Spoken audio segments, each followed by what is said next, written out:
cette époque-là, c'était confirmer notre domination sur le plan européen, après avoir été champion du monde. 2 ans après, de pouvoir enchaîner et être champion d'Europe, ça prenait encore un peu plus de valeur.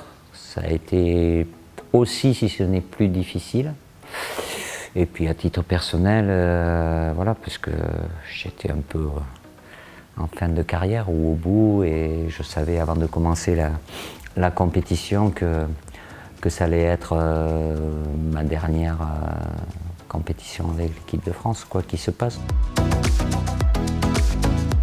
Voilà, Danemark, c'est une bonne équipe européenne, République tchèque aussi, c'était pas le premier un peu plus facile quand même par rapport au Danemark, on avait un peu plus de marge par le résultat aussi. République tchèque, ça a été déjà plus accroché.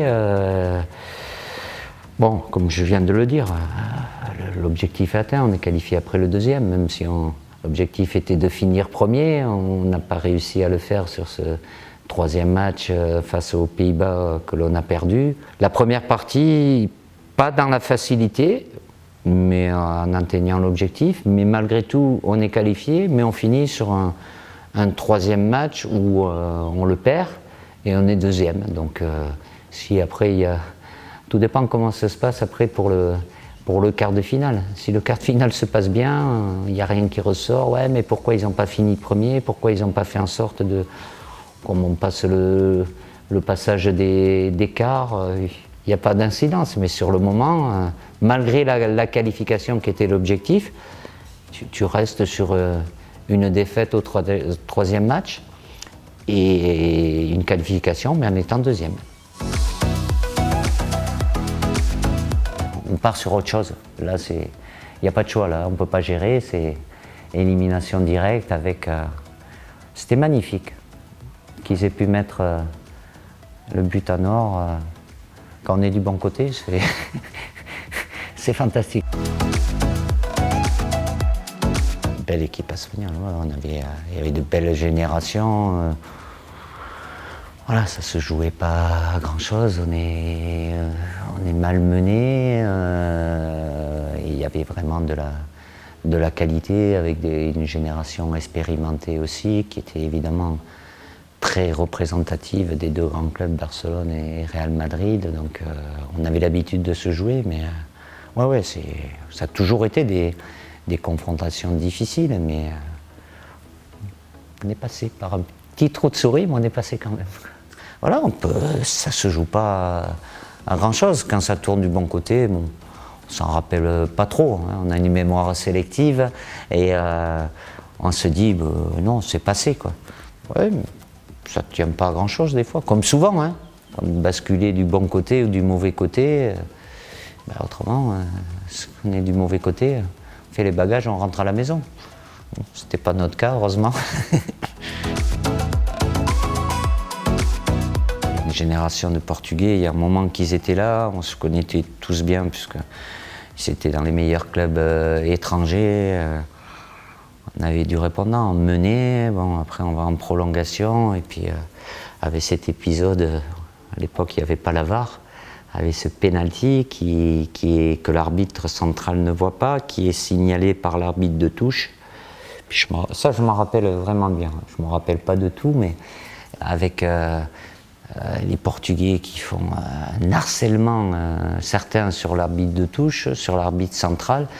Et j'ai la sensation, en voyant l'arbitre central, que lui, il ne l'a pas vu. Donc c'est son arbitre de touche qu'il n'est pas loin de pouvoir revenir sur la décision. Donc je fais en sorte de m'occuper surtout de lui, de l'arbitre de touche, pour pas que... Voilà. Il y a pénalty, il l'a vu. Après, bon, c'était Abel Xavier. Certainement, si ça avait été un Français dans le même cas, il aurait nié l'évidence. La main, il y est. Après, intentionnel, pas intentionnel, la main y est. Mais il allait jusqu'à dire qu'il n'avait pas touché le ballon de la main, quoi.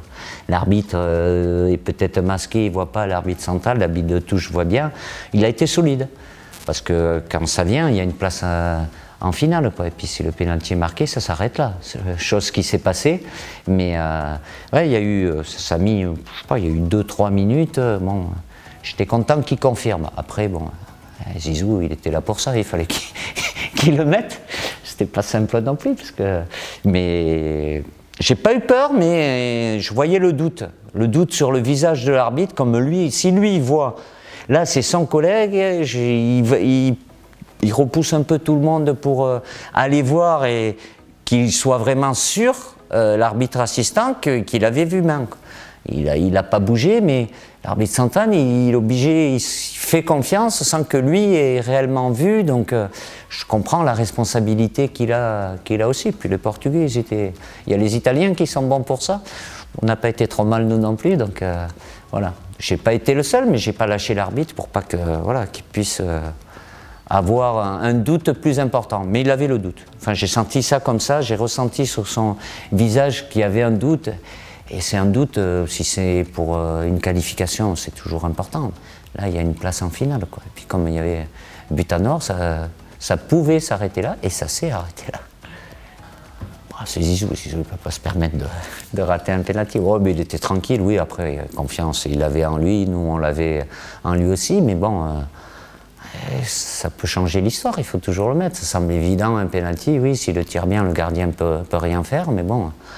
Et malgré tout, que ce soit le grand Zizou, bon, il avait cette confiance et cette sérénité qui lui permettait d'être hermétique à tout ce qui se passe à l'extérieur, mais il fallait qu'il puisse franchir la ligne blanche, son penalty aussi. Après, bon, la délivrance, et puis voilà, objectif, deuxième finale en 2 ans, quoi. On n'a pas eu de soucis comme ça peut l'être quand c'est une première fois, à gérer le côté émotionnel, tout ce qu'il y a autour. On était dans notre truc, on savait pourquoi on était là, mais c'est l'Italie, de par son jeu, ils nous ont fait déjouer complètement. On est tombé sur un gardien, Toldo, qui était au sommet de son art, pas bien rentré, voilà, il mène au score, et puis les minutes...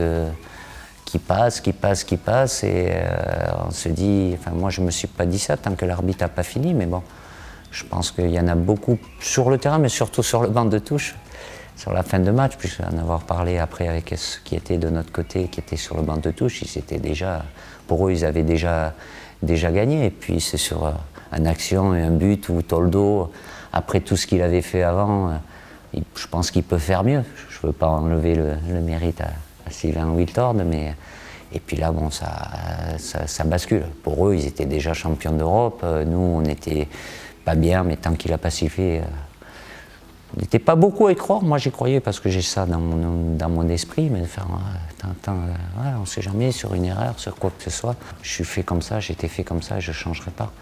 Tant qu'il a pas sifflé, tout peut arriver.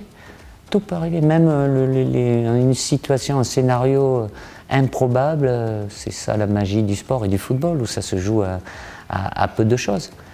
Et pratiquement en égalisant, bah, eux ça les a... Alors il y avait des prolongations, il a fallu... Mais bon, là ça a basculé. Autant eux ils y croyaient être si proches, il faut toujours avoir un peu d'empathie, j'en ai encore plus maintenant avec l'âge, mais de se mettre à la place des autres, c'est dur, c'est dur. Et puis après, ça s'est fait presque naturellement jusqu'à voilà, la délivrance avec ce but de David Trezeguet qui est fabuleux.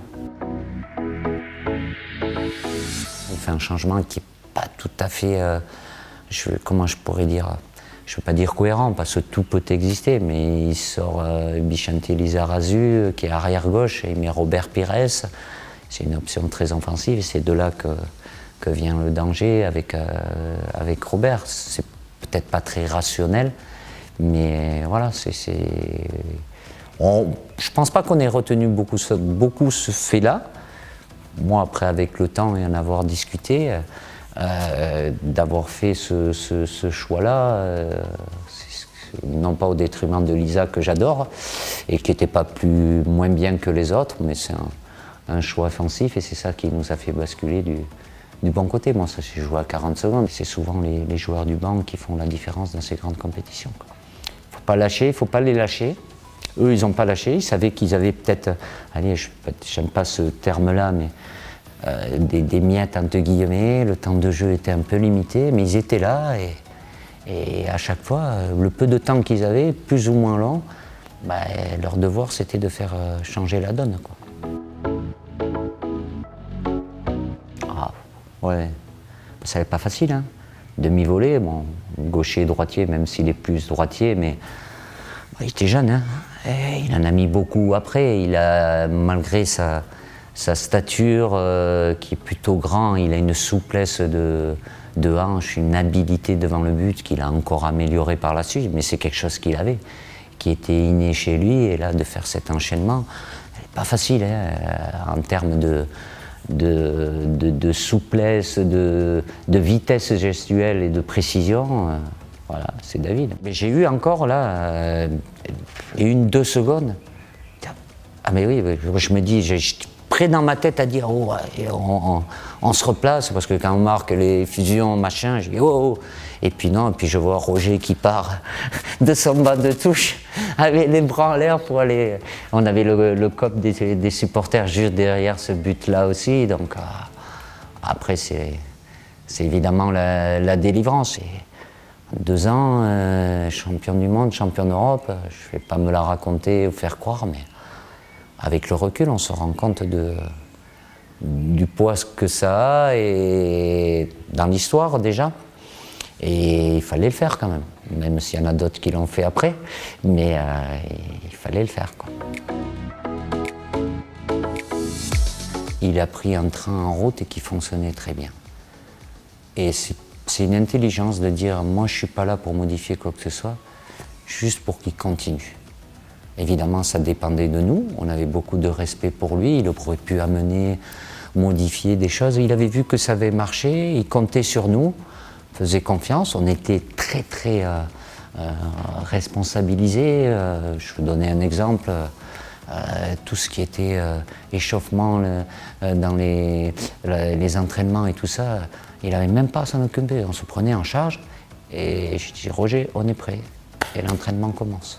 Parce qu'on était habitués à savoir, chacun faisait ou par petits groupes ou quoi, mais on savait ce qu'on avait à faire. Nous, on a continué à faire, même s'il avait, comme tout sélectionneur ou entraîneur, des décisions à prendre qui lui étaient propres. Moi, j'étais là pour remonter les informations pour le bien du groupe. Après, c'est lui qui faisait ses choix aussi, mais c'est important d'avoir un vase communicant, comme on dit. Il ne s'appuyait pas que sur moi, il y avait d'autres joueurs qui avaient de l'expérience, du vécu, qui avaient ce statut de leader aussi, mais comme on échangeait entre nous, donc voilà, on faisait en sorte que ça soit pour le bien de tout le monde, quoi. C'est un moment de joie intense. Je savais que voilà, le rideau allait se baisser pour moi. Tout ce qu'a pu représenter l'équipe de France, ce maillot-là, qui a été un moteur, même si j'ai été dans les grands clubs, voilà, et d'avoir pu être champion du monde et champion d'Europe. Voilà, il y avait des jeunes qui arrivaient que je préférais, je savais. Donc c'est toujours mieux si on peut choisir de pouvoir partir à un moment quand il y a un grand succès. Là, on en avait eu les deux sur les 2 ans. Il n'y a pas les mots en termes d'émotion parce qu'il n'y a rien qui est au-dessus. Et comme d'autres joueurs, j'ai eu le privilège, je ne vais pas dire la chance, mais le privilège de gagner d'autres titres, mais il n'y a rien qui est au-dessus. Représenter son pays et être champion du monde et champion d'Europe, je ne sais pas minimiser les titres nationaux ou les Ligues des champions ou quoi que ce soit. Mais là, c'est tout en haut. Mais moi, j'avais un attachement tellement fort, et que j'ai toujours d'ailleurs, par rapport à ce maillot, et en ayant connu, je le répète, des moments vraiment difficiles. Quand on a connu des moments difficiles, on apprécie après, hein, encore plus les bons moments. Et puis parce qu'on avait un groupe de potes, vraiment. C'est après, avec le temps, que tu te rends compte. Et puis parce que le scénario de la finale, ça augmente le côté, ça amplifie le côté émotionnel. Tu étais pratiquement, après, en blaguant, ils sortent la plaisanterie qu'on a appris aux Italiens à reboucher une bouteille de champagne qui était déjà ouverte. Quand tu es du côté italien, mais parce qu'on n'avait rien, enfin on aurait été finaliste. Mais c'est pas pareil que d'être champion d'Europe, et ça bascule, même pour les gens, le public qui était là. ouais, quand tu es du bon côté, c'est ce qui fait la différence entre le sport et les autres domaines professionnels, où il peut y avoir aussi de très belles et de très jolies, très, très difficiles réussites. Mais là, l'émotion, alors c'est multiplié. On est comme sur un nuage, et puis après, on a nos familles, donc, nos amis, tout ça. Donc, on veut partager ces moments-là. On sait que ça va durer un petit peu. Après, on est en retour à la réalité, mais on enchaîne sur des vacances qui sont certes un peu plus courtes. Mais bon, dans ce cas-là, on veut bien qu'elles soient un peu plus courtes, quoi. C'est la consécration d'une génération. C'est très dur de gagner au niveau international. Et quand tu gagnes, de te maintenir, c'est encore plus difficile. On a réussi à le faire tous ensemble. Pas simple, mais parce qu'il y avait ce qu'il fallait aussi. La qualité, bien évidemment, mais voilà, un état d'esprit, une vie de groupe qui fait qu'à un moment, quand on est dans le dur, ben, on sait, on est habitué, et ça nous permet de passer, de basculer du bon côté, quoi. Comme ça a été le cas en 98, quand il y a un succès comme ça, il nous lie à vie.